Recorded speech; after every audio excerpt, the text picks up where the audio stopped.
আমার নাম সাগর। আমার বাড়ি কুমারখালী, কুষ্টিয়া। বিপদে পড়ে আপনাকে ফোন করতে বাধ্য হয়েছি। জি বলুন।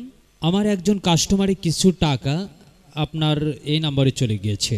অনুগ্রহপূর্বক টাকাগুলি একটু ব্যাক করবেন। মেসেজ তো আসেনি। আপনার বিকাশ ব্যালেন্স চেক করুন। না, আসেনি তো। ভাই প্লিজ আবার একটু দেখুন কত টাকা ছিল আর এখন কত টাকা আছে। ভাই আমার অ্যাকাউন্টে গত 3 দিন কোনো টাকা আসেনি। 5,700 টাকা ছিল, এখনও তাই আছে। ভাই অনেক সময় মেসেজ দেরিতে আসে, আসলে আমাকে কাইন্ডলি একটু জানাবেন।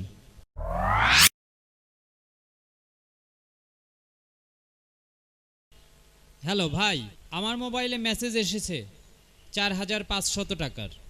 4,445 টাকা পাঠিয়ে দিন। ভাই টাকাগুলি তো আমার অ্যাকাউন্ট থেকে চলে গেল।